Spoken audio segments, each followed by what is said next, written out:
Bahujan Samaj party एक राजनीतिक party के साथ साथ एक मिशन है, एक आंदोलन है। जो लोग इस बात को नहीं समझ पा रहे हैं वे लोग बहुजन समाज पार्टी को भी कांग्रेस, बीजेपी, सीपीएम, टीएमसी इत्यादि पार्टियों की तरह मानते हैं, जबकि दोनों में जमीन आसमान का अंतर है। वे लोग सत्ता के लिए, सत्ता पाने के लिए, ताकत पाने के लिए उनकी पार्टियां काम कर रही हैं, लेकिन बहुजन समाज पार्टी इस देश की सामाजिक और आर्थिक व्यवस्था को परिवर्तन करने के लिए संघर्ष कर रही है। वो कौन सा परिवर्तन है? वो गैर बराबरी की जो व्यवस्था है, सामाजिक क्षेत्र में एक व्यक्ति जाति के नाम पर बहुत बड़ा सम्मान पाता है, वहीं दूसरा व्यक्ति जाति के नाम पर बहुत बड़ा अपमान पाता है। जाति जैसे जैसे ऊपर को उठती जाती है व्यक्ति का सम्मान बढ़ता चला जाता है, और जैसे जैसे नीचे को आती जाती है व्यक्ति का अपमान बढ़ता चला जाता है। आर्थिक क्षेत्र में एक व्यक्ति अरबपति खरबपति बनकर मौज मस्ती का जीवन जीता है, वहीं दूसरी तरफ दूसरा व्यक्ति दो वक्त के भोजन के लिए तड़पता है। ये जो गैर बराबरी है इस देश की, इस गैर बराबरी को बहुजन समाज पार्टी बराबरी में परिवर्तन करना चाहती है। और ये कब होगा? जब हम सत्ता में आएंगे, क्योंकि बाबा साहब डॉक्टर अम्बेडकर ने कहा था political power is the master key of all which can open each and every lock. राजनीतिक सत्ता वो मास्टर चाबी है जिससे हर प्रकार का ताला खोला जा सकता है। बहुजन हिताय बहुजन सुखाय। ন্যাশনাল কোঅর্ডিনেটর যিনি 9টা রাজ্যের বঞ্চিতাকে দায়িত্ব দিয়েছেন, তার মধ্যে পশ্চিমবঙ্গ, মাননীয় উপস্থিত আছেন আমাদের রাজ্যের কেন্দ্রীয় রাজ্য কোঅর্ডিনেটর মাননীয়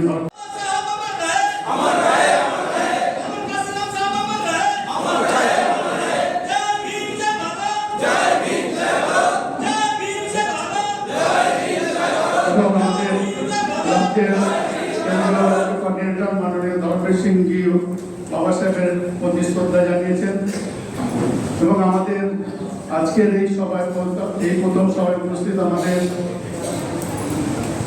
রাজ্যের ন্যাশনাল কোঅর্ডিনেটর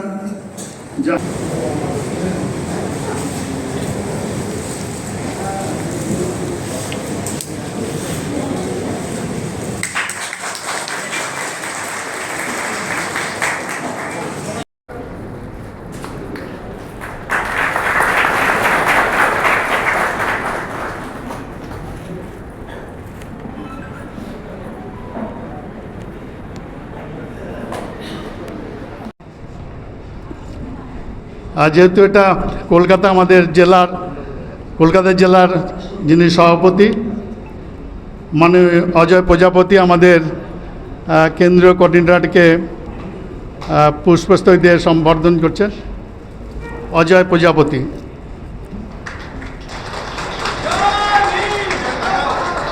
আমাদের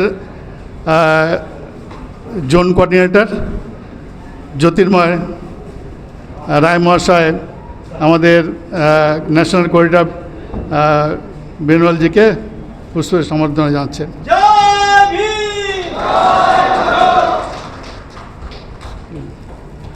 আমাদের নদিয়া জেলার সভাপতি মাননীয় শিবু সরকার আমাদের কোঅর্ডিনেটরকে পুষ্প দিয়ে সম্বর্ধনা যাচ্ছে।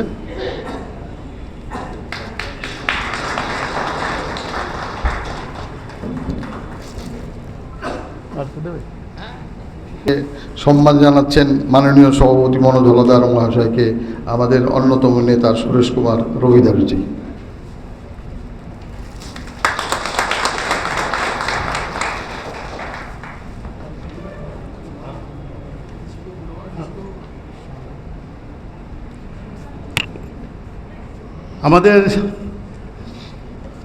আমাদের স্টেজে যাদের আমাদের পদাধিকারী তাদের ডেকে নিচ্ছি। আমাদের জোন কোঅর্ডিনেটর জ্যোতির্ময় রায় মহাশয়, তাকে স্টেজে আসার জন্য অনুরোধ করছি। জোন কোঅর্ডিনেটর অচিন্ত বিশ্বাস মহাশয়কে আসার জন্য অনুরোধ করছি। জোন কোঅর্ডিনেটর শুভকুমার সরকার ভাইস প্রেসিডেন্ট, তাকে আসার জন্য অনুরোধ করছি। আমাদের রাজ্যের জেলা সেক্রেটারি পরিণীতা রায় মহাশয়কে স্টেজে আসার জন্য অনুরোধ করছি। জেলা সাধারণ সম্পাদক রাজ্যের সুকুমার বালা, সাধারণ সম্পাদক তুষারকান্তি বিশ্বাস, সাধারণ সম্পাদক সন্দীপ নাথ, সম্পাদক সঞ্জীব কীর্তনিয়া, সম্পাদক ভোলানাথ সরকার, সম্পাদক সুরেশ কুমার রবিদাস, সম্পাদক হরিপদ মণ্ডল, সুবোধ কুমার শিকদার বলেছে, আমাদের জোন এবং ভাইস প্রেসিডেন্ট সরকার বলেছেন,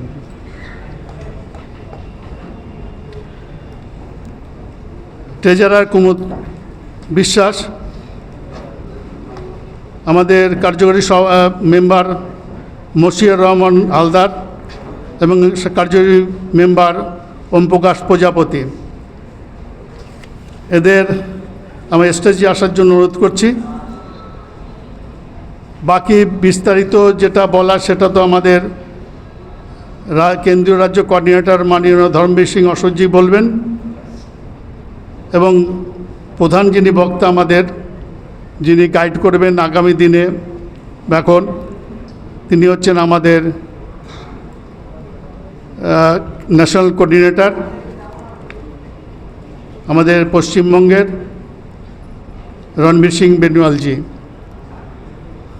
আমাদের সাধারণ সম্পাদক অল্প সময়ের জন্য উদ্বোধনী করবেন তুষারকান্তি বিশ্বাস মহাশয়।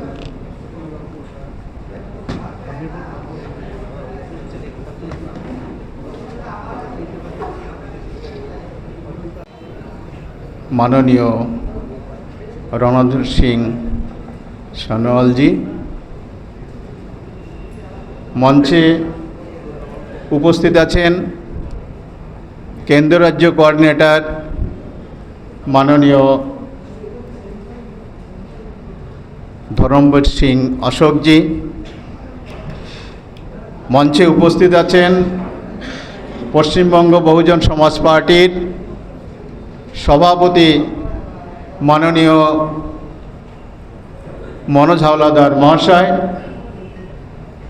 এছাড়াও উপস্থিত আছেন জোন কোঅর্ডিনেটরগণ এবং রাজ্যের সম্পাদক মণ্ডলীর সদস্যসহ অন্যান্য নেতৃবর্গ। সবাইকে আমার আম্বেদকরবাদী অভিনন্দন জানাই। আমার ক্ষুদ্র বক্তব্য শুরু করার আগে আমি শ্রদ্ধা জানাই বহুজন সমাজ পার্টির সর্বভারতীয় সভানেত্রী বহিন কুমারী মায়াবতীজিকে, এবং শ্রদ্ধা জানাই বহুজন সমাজ পার্টির যিনি স্রষ্টা মান্যবর কাঞ্চিরামজি, বাবা সাহেব ডক্টর বি.আর. আম্বেদকর, মহাত্মা হরিচাঁদ ঠাকুর, মহাত্মা গুরুচাঁদ ঠাকুর সহ অন্যান্য যারা আমাদের পথপ্রদর্শক সেই মনীষীদের সাথে আমার বক্তব্য খুব ক্ষুদ্র। আমি শুধু আহ্বান করব যে আমরা পশ্চিমবঙ্গের সমস্ত সাথীরা একত্রিত হয়ে আগামী দিনে আমরা আমাদের যে নির্দেশ, বহিনজির যে নির্দেশ, সেই নির্দেশকে যাতে আমরা পালন করতে পারি এবং আগামী দিনে যাতে আমরা আমাদের যে নির্বাচন আসছে 26-এ, সেই নির্বাচনকে যেন আমরা হাতিয়ার করে বহুজন সমাজ পার্টি একটা জায়গায় নিয়ে যেতে পারি, সেই আবেদন রেখে আমি আমার সংক্ষিপ্ত বক্তব্য এখানে শেষ করছি। জয় ভীম, জয় ভারত।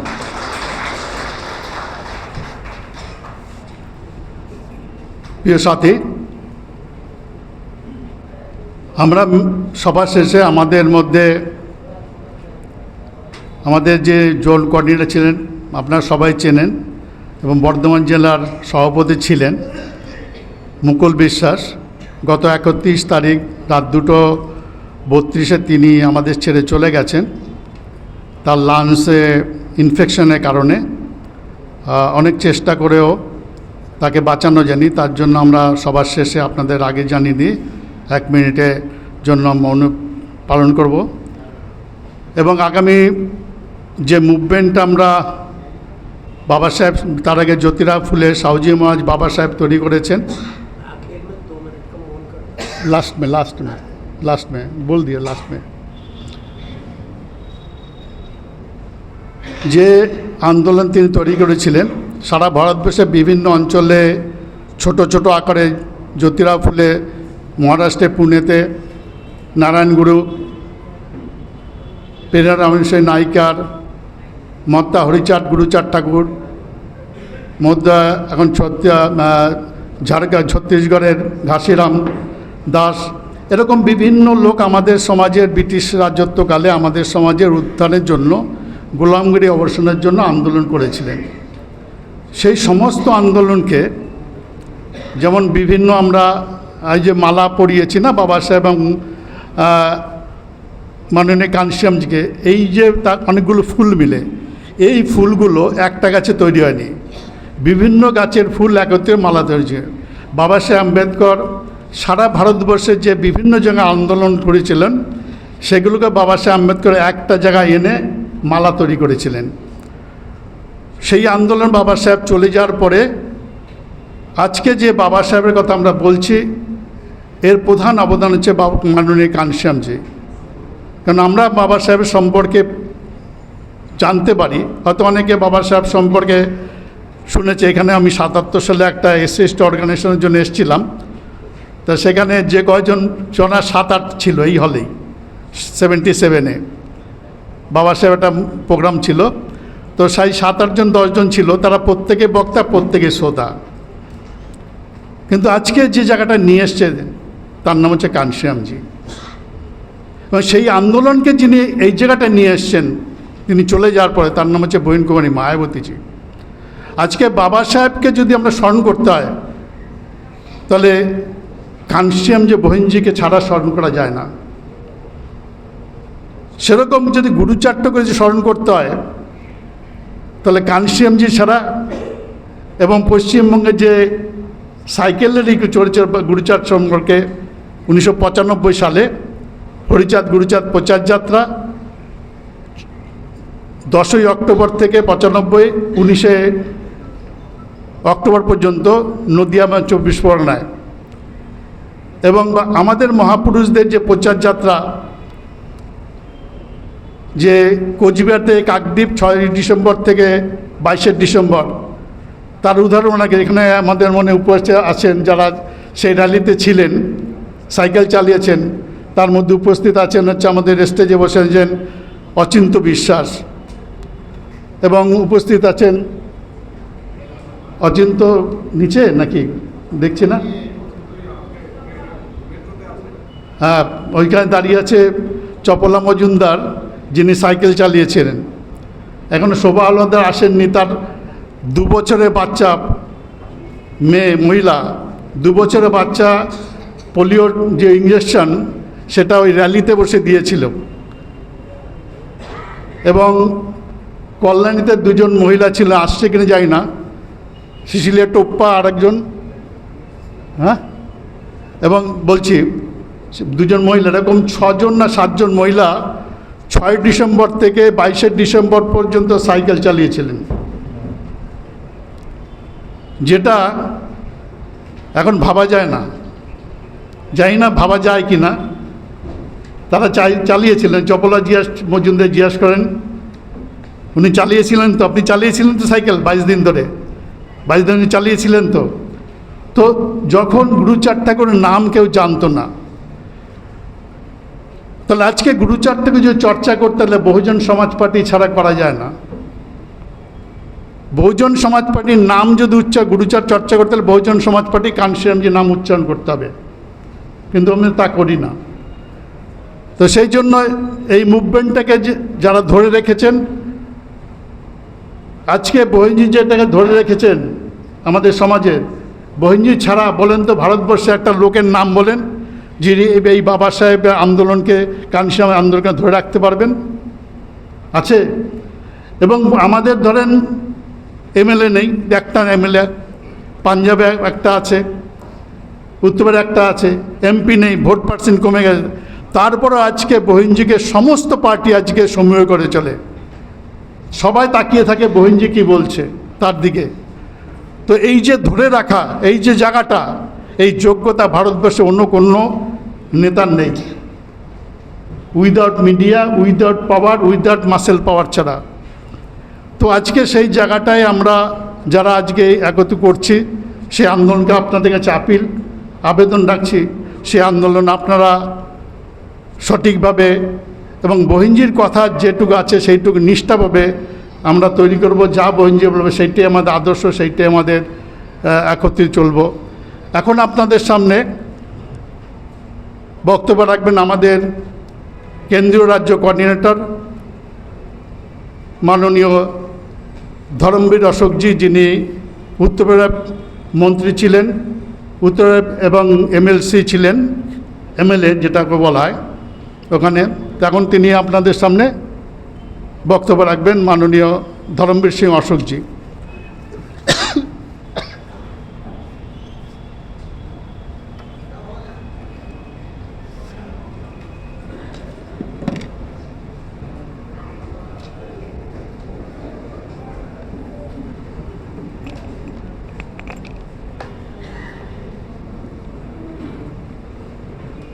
सर्वजन समाज में जन्मे सभी संतों, गुरुओं, महापुरुषों को नमन करते हुए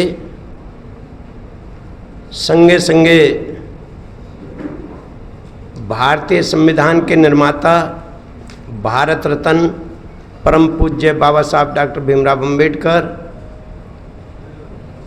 बामसेफ, DS4, BSP के संस्थापक मान्यवर कांशीराम साहब के चित्रों को नमन करते हुए बहुजन समाज पार्टी की राष्ट्रीय अध्यक्ष, उत्तर प्रदेश में 4 बार मुख्यमंत्री रहीं आदरणीय बहन कुमारी मायावती जी को अपना आदर्श नेता मानते हुए आज पश्चिम बंगाल की बहुजन समाज पार्टी के सभी जिम्मेवार साथियों की, जिसमें जोन, जिला, विधानसभा, सेक्टर आदि समितियों के सभी सम्मानित पदाधिकारीगण,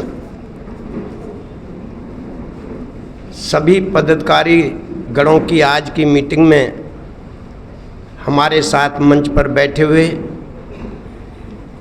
आज के चीफ गेस्ट,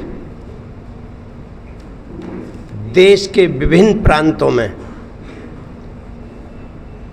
पंजाब, जम्मू कश्मीर, हिमाचल, हरियाणा, पश्चिम बंगाल, उड़ीसा आदि सभी प्रदेशों के प्रभारी रहे और उत्तर प्रदेश के सहारनपुर मंडल और मुरादाबाद मंडल के प्रभारी आदरणीय श्री रणधीर सिंह बेनीवाल जी आज की इस मीटिंग की अध्यक्षता कर रहे और बहुजन समाज पार्टी के प्रदेश अध्यक्ष भाई मनोज हवलादार जी, विभिन्न जोनों के जोन इंचार्ज श्री सन्नाल साधु, श्री अचिंतो विश्वास, श्रीमती प्रेरणा रॉय, श्री तुषारकांत, श्री भोलानाथ सरदार, श्री ज्योतिर्मय रॉय, श्री सुकुमार बाला, श्री ओम प्रकाश प्रजापति, श्री सुरेश कुमार रविदास, श्री सुबु कुमार सिकदर, श्री संदीप नाथ, श्री हरिपदा मंडल, मैसर रहमान हल्दर और बहुजन समाज पार्टी के प्रदेश के सभी सम्मानित पदाधिकारीगण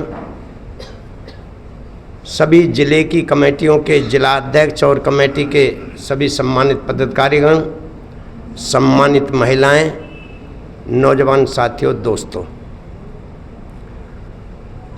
लगभग 4 वर्ष से मैं आपके बीच में बोलता रहा हूँ। मैं हिंदी जानता हूँ, हिंदी में बोलता हूँ, प्रयास किया बांग्ला सीखने का भी, पढ़ लेता हूँ, कुछ समझ लेता हूँ, लेकिन बोल नहीं पाता। और आप लोगों में से अधिकतर हिंदी को समझ नहीं पाते, तो मेरा बोलना ना बोलना कोई खास महत्व नहीं रखता, लेकिन जो लोग समझते हैं उनकी ड्यूटी बनती है कि वो हमारी बात को बाद में जो नहीं समझ पाते हैं उनको बताएं कि हम लोग आपके सामने क्या बोले हैं। फिर भी थोड़ा सा समय मैं ले रहा हूं। बाकी आज हम राष्ट्रीय कोऑर्डिनेटर जी को सुनेंगे और आप लोग भी उनकी बातों पर ध्यान देंगे। जो उनकी बात को समझें वे लोग सब लोगों को बताएं और समझाएं। बहुजन समाज पार्टी एक राजनीतिक पार्टी के साथ साथ एक मिशन है, एक आंदोलन है। जो लोग इस बात को नहीं समझ पा रहे हैं वे लोग बहुजन समाज पार्टी को भी कांग्रेस, बीजेपी, सीपीएम, टीएमसी इत्यादि पार्टियों की तरह मानते हैं, जबकि दोनों में जमीन आसमान का अंतर है। वे लोग सत्ता के लिए, सत्ता पाने के लिए, ताकत पाने के लिए उनकी पार्टियां काम कर रही हैं, लेकिन बहुजन समाज पार्टी इस देश की सामाजिक और आर्थिक व्यवस्था को परिवर्तन करने के लिए संघर्ष कर रही है। वो कौन सा परिवर्तन है? वो गैर बराबरी की जो व्यवस्था है, सामाजिक क्षेत्र में एक व्यक्ति जाति के नाम पर बहुत बड़ा सम्मान पाता है, वहीं दूसरा व्यक्ति जाति के नाम पर बहुत बड़ा अपमान पाता है। जाति जैसे जैसे ऊपर को उठती जाती है व्यक्ति का सम्मान बढ़ता चला जाता है, और जैसे जैसे नीचे को आती जाती है व्यक्ति का अपमान बढ़ता चला जाता है। आर्थिक क्षेत्र में एक व्यक्ति अरबपति खरबपति बनकर मौज मस्ती का जीवन जीता है, वहीं दूसरी तरफ दूसरा व्यक्ति 2 वक्त के भोजन के लिए तड़पता है। ये जो गैर बराबरी है इस देश की, इस गैर बराबरी को बहुजन समाज पार्टी बराबरी में परिवर्तन करना चाहती है। और ये कब होगा? जब हम सत्ता में आएंगे, क्योंकि बाबा साहब डॉक्टर अम्बेडकर ने कहा था, political power is the master key of all which can open each and every lock. राजनीतिक सत्ता वो मास्टर चाबी है जिससे हर प्रकार का ताला खोला जा सकता है। अभी हमारे लोग नौकरी के चक्कर में पड़े हुए हैं, नौकर बनना चाहते हैं, कोई मालिक बनना नहीं चाहता। और जब तक आप मालिक नहीं बनेंगे तब तक नौकर का सम्मान नहीं हो सकता। मैं नौकरी के खिलाफ नहीं हूँ, नौकरी करनी पड़ेगी, परिवार को चलाने के लिए, जिंदा रहने के लिए खाने की जरूरत पड़ेगी, और खाना पैसे से आता है और पैसा रोजगार से मिलता है, और रोजगार के लिए हमें नौकरी करनी पड़ती है।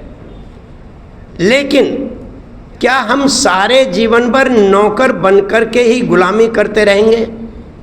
नहीं, नौकरी करते करते हमें ये भी सोचना चाहिए कि हम जिसकी नौकरी कर रहे हैं वो मालिक कैसे बना है।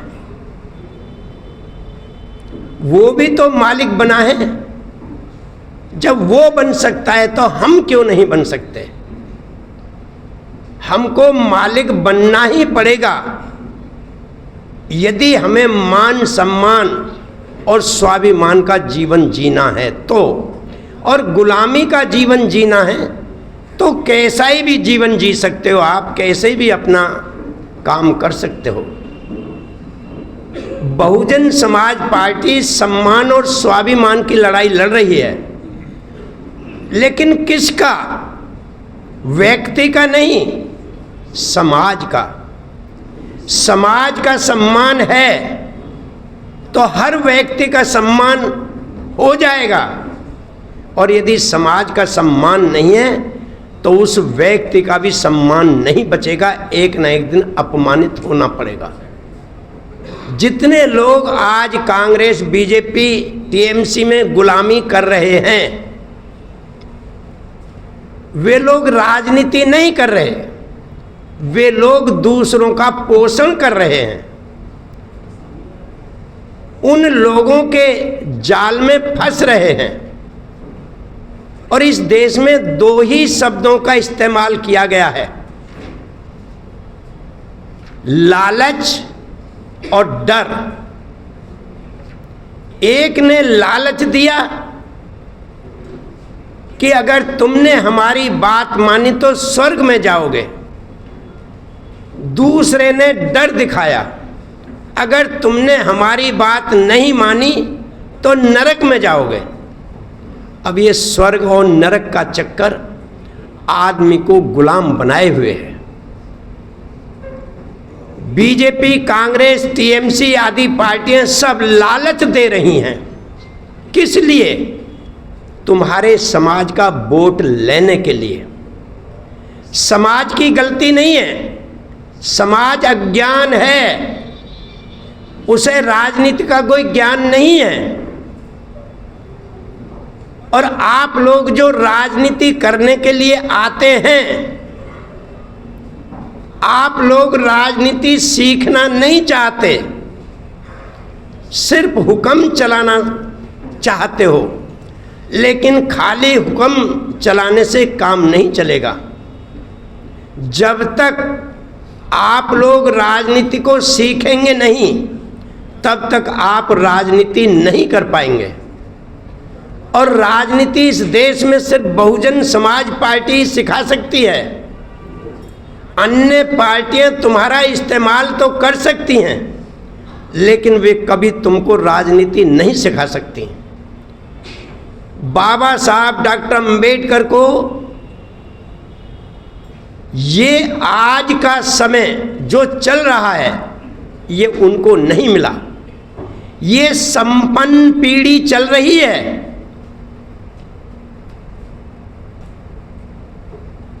इसने सुख सुविधाएं भोगी हैं, इसने थोड़ा थोड़ा सम्मान पाया है, अच्छे मकान में अच्छी शिक्षा पाई है। ये मौका बाबा साहब को नहीं मिला था। उन्होंने तो विषम परिस्थितियों में पढ़ना शुरू किया था, लेकिन जैसे ही लंदन में पहुंचे और वहाँ की व्यवस्था देखी तो उनके दिमाग में परिवर्तन आया कि जो व्यवस्था इस देश में है, लंदन के अंदर जो राजनीतिक व्यवस्था है वो भारत देश में नहीं है। मैं उसके लिए काम करूंगा। और उन्होंने अंग्रेजों से आपके लिए अधिकार दिलाए, वोट का अधिकार दिलाया, शिक्षा का अधिकार दिलाया, लेकिन वो आपको राजनीति नहीं सिखा पाए। मैं धन्यवाद देता हूं मान्यवर कांशीराम साहब को कि उन्होंने नौकरी छोड़कर पहले राजनीति के बारे में जाना और उसके बाद इस देश के लल्लू पंजू लोगों को राजनीति करना सिखाया, और उन्हीं के दम पर आदरणीय बहन कुमारी मायावती जी जब उनके संपर्क में आई तो उन्होंने राजनीति को सीखकर उत्तर प्रदेश में 4 बार मुख्यमंत्री का पद हासिल किया, और उन्होंने वो परिवर्तन करके दिखा दिया जो आजादी के बाद से 75 साल में कोई सरकार नहीं कर पाई। जो बाबा साहब का नाम खो गया था, कोई लेने वाला नहीं था, उसको गांव-गांव में पहुंचा दिया। देश के चारों तरफ स्वाभिमान के साथ जय भीम कहने लगे। उनके नाम पर यूनिवर्सिटी बनाई, महापुरुषों के नाम पर विश्वविद्यालय बनाए, जिलों के नाम रखे, तरह तरह से अंबेडकर भवन बनवाए। जितनी भी ग्राम समाज की जमीन थी, जो बीएसपी का नारा था, जो जमीन सरकारी है वो जमीन हमारी है। उत्तर प्रदेश के अंदर लाखों हेक्टेयर जमीन के पट्टे और कब्जे भूमिहीन एससी, एसटी, ओबीसी के लोगों को 5 एकड़ तक पट्टे दिए, सबको जमींदार बनाया, किसान बनाया, और मान्यवर कांशीराम साहब आवास योजना के तहत लाखों मकान फ्री में बनाकर दिए। 2 बेडरूम, लैट्रिन, बाथरूम, शयन कक्ष, वहीं स्कूल, वहीं अस्पताल। उन फ्लैटों की कीमत आज कम से कम 50-60 लाख रुपए है। काहे से हुआ ये राजनीतिक ताकत से हुआ, क्योंकि बिना ताकत के कुछ नहीं होता, और ताकत राजनीति में है। और मान्यवर कांशीराम साहब ने इस देश में राजनीति सिखाने का काम किया। लेकिन आज मान्यवर कांशीराम साहब को गए हुए 2003 में बीमार हुए, 2006 में चले गए। आज 19 साल हो गए, और यदि उनकी बीमारी को जोड़ा जाए तो 22 साल हो गए। जिन लोगों ने उस समय जन्म लिया था उनकी उम्र 22 साल है आज। उन्होंने कैडर नाम की चीज नहीं सुनी, और जिनकी उम्र उस समय 15 वर्ष थी, तो 15 और 22 37 साल हो गए। 37 साल में 2 पीढ़ी चली जाती हैं। इसलिए जिन लोगों को मान्यवर कांशीराम साहब ने राजनीति सिखाई, उनमें से अधिकतर लोग दुनिया छोड़कर चले गए, और कुछ लोग लालच में दूसरी पार्टियों में चले गए या निराश होकर घर बैठ गए। कुछ लोग बचे हैं, ज़्यादा नहीं बचे हैं। उनमें से एक मैं भी हूँ। 76 वर्ष की उम्र हो चुकी है, मेरा भी नंबर जाने वालों में है। प्रयास किया है सिखाने का। अगर कोई ना सीखे तो उसका कोई इलाज नहीं है।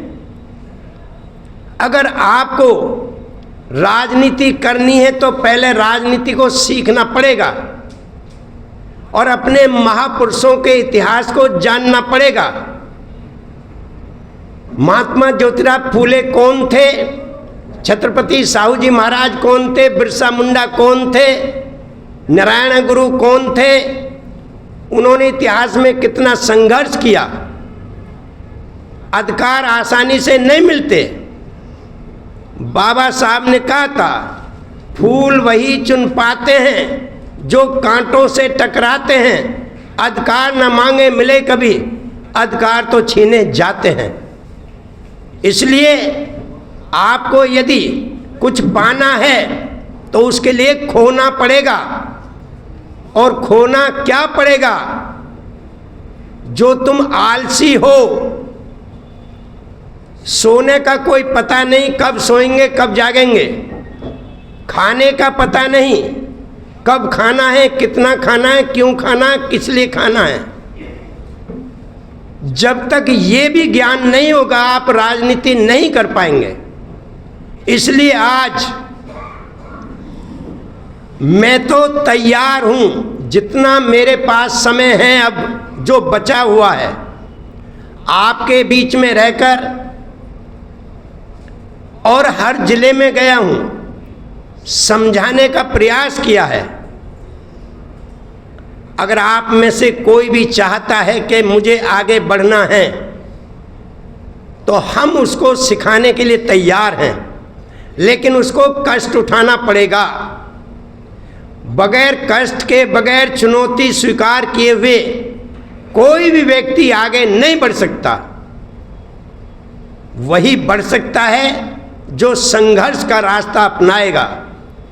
पाना है तो खोना सीखो, जीना है तो मरना सीखो।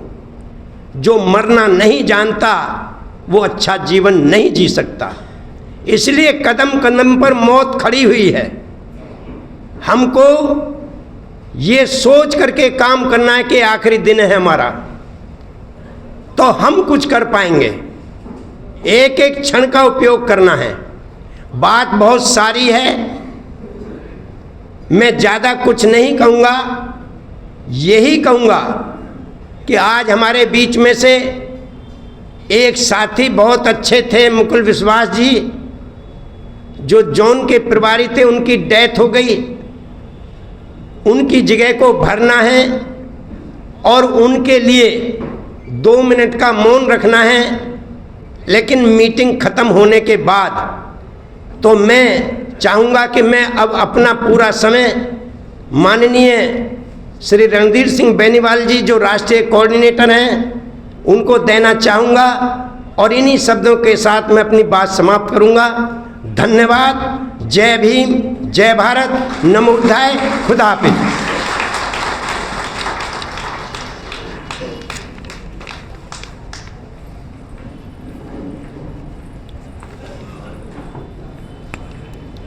প্রিয় সাথী, একটা অ্যাটেন্ডেন্স নিয়ে নিই।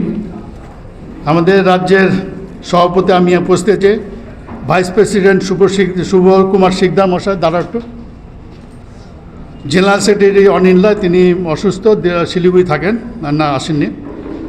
জেনারেল সাধারণ সম্পাদক শ্রীমতী পণিতা রায়, সাধারণ সম্পাদক সুকুমার বালা, সাধারণ সম্পাদক তুষারকান্তি বিশ্বাস, সাধারণ সম্পাদক সন্দীপ নাথ, সম্পাদক সঞ্জীব কীর্তনিয়া, সম্পাদক ভোলানাথ সর্দার, সম্পাদক সুরেশ কুমার রবিদাস, সম্পাদক হরিপদ মণ্ডল, কোষাধ্যক্ষ Kumud Biswas, executive member Moshiur Rahman Haldar, executive member Shri Om Prajapati, জেলা সভাপতি কোচবিহার পূর্ণ মোহনরা আসেনি, আলিপুরদুয়ারে নেই, যিনি আছে সে তো অনেক দিন নিয়ে, কালিম্পংয়ে নেই, জলপাইগুড়ি গণেশ মণ্ডল, তিনি ওই সাউথে ওনার নাতির অপারেশনে গেল। জলপাইগুড়ি প্রদীপ রায় আসছেন, প্রদীপ রায় জলপাইগুড়ি, দার্জিলিং জেলার, দার্জিলিংয়ের প্রেস সভাপতি। উত্তর দিন স্বপন কুমার দাস এসছে কি না, দক্ষিণ গোবিন্দ হাসদা, মালদা নীতিশ মণ্ডল, জয় ভীম, মুর্শিদাবাদ তপনবালা, নদিয়া শিবু সরকার, নর্থ চব্বিশ শৈলেন্দ্র রায়, সাউচনা অমূল্য সর্দার, কলকাতা অজয় প্রজাপতি, হাওড়া অসীম মণ্ডল, হুগলি সুবীর কুমার রায়,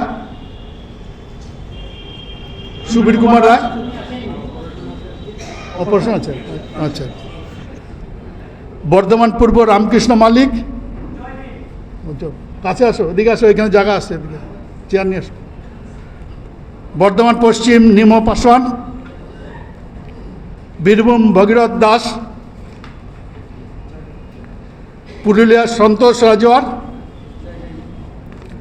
বাঁকুড়া সেনী, ঝাড়গ্রাম সুবীর কুমার হাসদা, হ্যাঁ, অরুণ কুমার হাসদা,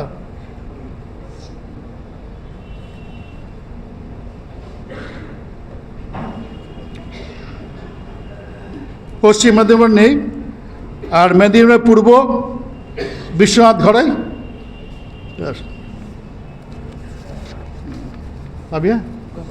আচ্ছা আচ্ছা, আমাদের এই যে মুভমেন্ট, আমাদের কেন্দ্রীয় রাজ্য কোঅর্ডিনেটর বলছেন যে রাজনীতি শিখতে হয়, এই ব্যাপারে আমার কানসিয়াম যে অভিজ্ঞতার কথা বলি। আমি দিল্লিতে যখন যেতে আমাদের 3টে এমপি 15টা MLA যেতে, সেই সম্বর্ধনা মিটিং হচ্ছিল 17ই ডিসেম্বর দিল্লি, তখন ছিলাম দিল্লিতে, 4-5 জন জন্য গেছিলাম। তারপর আরও 2-একবার গেছি। তো শেষ আমি মানে আমার 12 তারিখে চাকরি দিয়েছিল ইউনিয়ন কার্বাইডে, আমার 3 তারিখে দিল্লি কারণে, পার্টির কারণে গেছিলাম। তারপরে কানসিয়ামজি আমার ছাড়েনি, কারণ 14 এপ্রিল বোটকেলা মিটিং ছিল 100 বছর পূর্তি বাবা সাহেবের। তো ওই মাঝখানে একটা দিন আমি 2বার টিকিট করেছি কলকাতা আসার জন্য, কারণ আমার 12 তারিখে ইন্টারভিউ ছিল। তা 2বারই ক্যান্সেল করেছে। তো ওই সময় আমি আমাকে জিজ্ঞেস করেছে কী করবে, আমি যে রাজনীতি করবে। তখন আমাকে উত্তর দিয়েছে যে রাজীব গান্ধী 2 বছর রাজনীতি শিখেছে, 2 বছর ধরে, সেটা হচ্ছে প্রেসের থেকে, কোনো একটা প্রেসের মধ্যে থেকে রাজনীতি শিখেছেন, যে আমাদের কেন্দ্রীয় রাজ্য কোঅর্ডিনেটর বলেছেন না, শিখেছেন। এবং আমাকেও প্রায় 7 বছর আমি কোথায় কোথায়, আমাকে ধরেন কলকাতা এসছে, 2 দিন ছিল নিজাম প্যালেসে, ধরেন 12টা 1টার সময় বাড়িতে, 12টায় লাস্ট ট্রেনে চলতাম, 12:30 বেজে, সকাল 6টায় আবার 6টার আগে এসে আবার নিজাম প্যালেস থাকতে হতো যতক্ষণ কাছে। এরকম 2 দিন গেল। তা যেদিন 5টার সময়, তখন ফ্লাইট ছিল সকালে একটা ইন্ডিয়ান এয়ারলাইন্সের, আর বিকালে ডাইরেক্ট ফ্লাইট।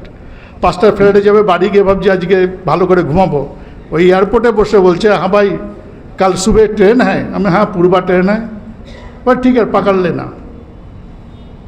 কী করবো, শোয়া তো দূরে গেল। ভোর 4টায় না উঠলে তো আমি পূর্বায় গিয়ে ধরতে পারবো না 8টার সময়। ভোর 4টায় উঠে ট্রেনে, খাওয়া দাওয়া নাই, ওই অবস্থায়, ঘুম নেই অবস্থায় গিয়ে জেনারেলে বসলাম, পূর্বায় দিল্লি যেতে হবে। তো এইভাবে কানসিয়ামজি অল ইন্ডিয়াতে এইভাবে লোকদের তৈরি করে আজকে এই মুভমেন্টটা তৈরি করেছেন। বহিঞ্জি এইভাবে, বহিঞ্জি যেভাবে ছিলেন, আপনারা জানেন না, যারা বহিঞ্জির সঙ্গে ছিলেন তারা সবাই জানে যে বহিঞ্জি কীভাবে কষ্ট করেছে, কীভাবে কষ্ট করে এই মুভমেন্টটা দাঁড়িয়েছে, তার পাবেন না। সাইকেল মানে যখন 91 সালে বাবা সাহেব প্রচার যাত্রা আপনার কন্যাকুমারীতে চলেছিল 15ই মার্চ, 6 ডিসেম্বর থেকে 15 মার্চ, সেই র্যালিতে যারা ছিল, আমি ছিলাম।